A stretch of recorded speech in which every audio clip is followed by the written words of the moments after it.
पाकिस्तान का मुकाबला चल रहा है, तो हमने सोचा कुछ तो ऐसा मुकाबला यहाँ भी करवाया जाए। बिल्कुल। तो अब हम मुकाबला करवा रहे हैं 2 जनों के बीच में, और एक है कुशल और दूसरे हैं अरमान।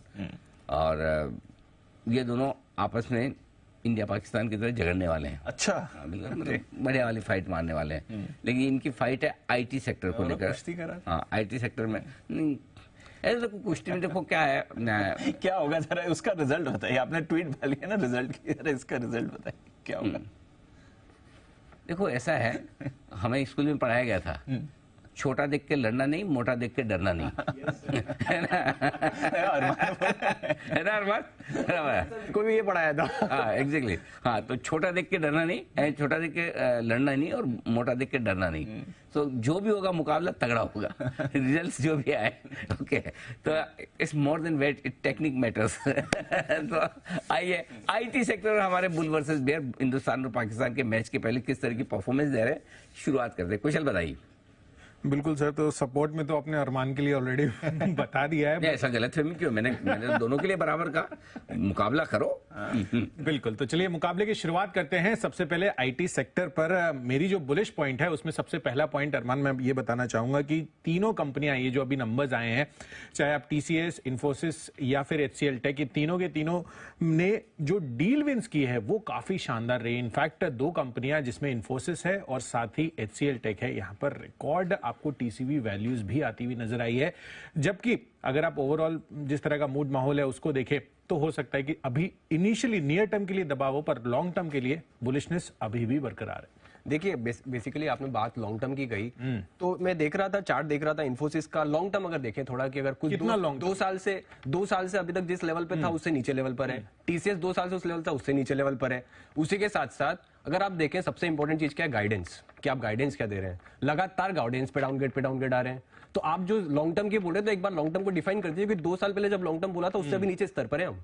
बिल्कुल अरमान, आप सही बोल रहे हैं, बट आपको ये भी चीज ध्यान में रखनी चाहिए कि ये FY24 की गाइडेंस है और मैं FY25 के हिसाब से पर्सपेक्टिव से बात कर रहा हूं। क्योंकि अगर आप देखेंगे तो जिस तरह की ऑर्डर विंस इनको अभी मिलती हुई नजर आई है, सबका टाइम होता है और धीरे धीरे वो चीज रियलाइज होती हुई नजर आती है। तो अभी इनके ऑर्डर्स में ये चीज रियलाइज ऑलरेडी हो चुकी है, पर आपको आगे चलकर जो एग्जीक्यूशन है कंपनी का, क्योंकि अगर आप देखेंगे तो यहां पर एम्प्लॉय कॉस्ट पर भी कंपनी का बड़ा कंट्रोल आता हुआ नजर आ रहा है, जिस कारण से आगे चलकर इनकी जो ऑपरेटिंग मार्जिन जो अभी भी हमें एक बीट नजर आई है, वो आगे भी कंटिन्यू रह सकती है। ऑफ कोर्स जो रेवेन्यू गाइडेंस कट की है उसको लेकर तो नियर टर्म में चिंता है, बट ये गाइडेंस तो हर क्वार्टर पे अपग्रेड होती है ना, तो वो हो सकता है कि वापस से रिवाइज होके अपसाइड पर भी आ जाए। देखिए आपने एम्प्लॉय कॉस्ट की बात करी, एक नॉर्मल सा पैरामीटर होता है कि जब आप आय नहीं बढ़ा पाए ना तो खर्चे कम कर लो।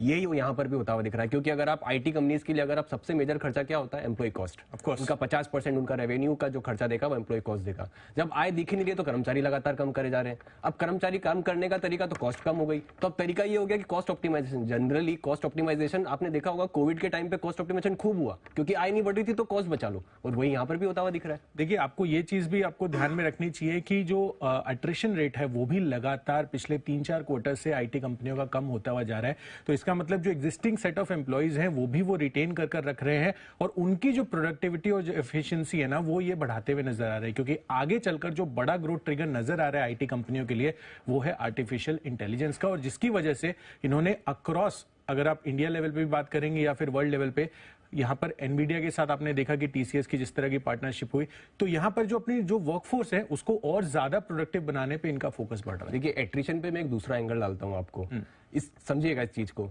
आज अगर आपके पास अपॉर्चुनिटी तो आप 1000 जगह जाएंगे, पर जब अपॉर्चुनिटी दिखेगी तो जो जहां है वहीं पे ही रहेगा, तो एट्रिशन रेट अपने आप ही कम हो जाएगा, क्योंकि उसको मार्केट में अपॉर्चुनिटी दिख ही नहीं रही है, तो जाएगा कहां पे। इस कारण एट्रिशन रेट है जो नीचे है। अब दूसरा एक अगर बताएं, आप अमेरिका देख लीजिए, यूरोप देख लीजिए, वहां पे इनका कंटिन्यूअसली अच्छा खासा एक्सपोजर है, और वहां पे अनसर्टेनिटी है। ऑलरेडी आपको दिख रहा है हर जगह कुछ ना कुछ हो ही रहा है। आप ग्लोबल जितनी अनसर्टेनिटी है, तो जो जहां पर है ऑलरेडी वहीं पर ही रहना चाह रहा है कि अभी जो है वो हाथ में आ जाए, उसके अलावा दूसरी जगह स्विच मारने की कोशिश कर ही नहीं रहा है। बिल्कुल अरमान, अनसर्टेनिटी तो हमेशा से आईटी सेक्टर के लिए एक ट्रेट बना हुआ है, चाहे आप आईटी लिए या कोई या फिर फार्मा ले, क्योंकि एक्सपोर्ट अर्निंग्स ऑफ कोर्स इनकी आती है और ग्लोबल लेवल पे कुछ भी अगर चिंता का विषय बनता है तो तमाम आईटी कंपनियों पर आपको दबाव भी देखने को मिलता है। पर साथ साथ ये भी ध्यान रखना है कि जब ये सिचुएशन रिवर्स होगी तो उसमें सबसे बड़ा फायदा आईटी कंपनियों को ही मिलता हुआ नजर आएगा। अभी आप रुपये का भी देखें हाल, तो उसके हिसाब से भी आगे चलकर जो रेवेन्यूज आएंगे उससे करेंसी का भी बड़ा फायदा आईटी कंपनियों को ही मिलता हुआ नजर आएगा। और इसी वजह से मॉर्गन स्टैनले यहां पर ओवररेट की रेटिंग देते हुए नजर आ रहे हैं। दो कंपनियों में इन्होंने नतीजों के बाद भी, अगर आप गाइडेंस की बात करें तो वहां पर कटौती के बाद भी इन्होंने मेंटेन कर रखी है ओवररेट रेटिंग। इन्फोसिस पर 1600 के टारगेट के साथ, HCL टेक पर भी ये 1400 रुपए के टारगेट के साथ अभी भी बुलिश है और TCS पर भी इक्वल वेट रेटिंग है। जेपी, बिल्कुल सर, यहाँ पे जेपी मॉर्गन अंडरवेट की राय दे रहे हैं, आप इन्फोसिस यहाँ पे देखे सिर्फ 1400 के टारगेट दे रहे हो। इनका पूरा देखो डिसीजन क्या है, बुल वर्सेस बेयर में इंडिया पाकिस्तान टाइप वाला जो मामला इनका चल रहा है उसका तो फैसला होने में टाइम लगेगा जी। इतना ऐसे मामले जल्दी सुलझते नहीं है। लेकिन एक चीज पक्की है, अभी कोई भी स्टॉक में बेयर बनाना तो अरमान को बनाना है। बड़े कन्विंसिंग हाँ, अरमान एकदम मतलब वो तो गैप रखा हुआ हमने, नहीं तो इधर से इधर तक नहीं पहुंचा। मुझे लगा कि चल के वहां तक ही पहुंच जाएंगे, है ना। अच्छा हुआ सिर्फ स्टॉक्स पे आर्ग्यू में कर रहे हैं और कुछ नहीं। हाँ बिल्कुल, तो असली मजा तो तभी आता है। खैर anyway, better luck next time, चलो वो देखने को हमें मिले। ऐसे सर जबरदस्त रिस्पांस आ रहे हैं आपकी ट्वीट पर, 400 से ज्यादा लोगों ने अपने कमेंट्स भेजे हैं। ये जो कल का प्रेडिक्शन स्कोर का तो सबको प्रेडिक्ट करना ही चाहिए, मतलब और बढ़िया बढ़िया प्रेडिक्शंस आ रहे हैं लोगों के। तो लगे रहिए, बताते रहिए आपके हिसाब से कल का विनिंग स्कोर क्या होना चाहिए, किस स्कोर पर जाके टीम रुकेंगी, तो जरा आइडिया लगाइए, बताइए। Let's see what happens.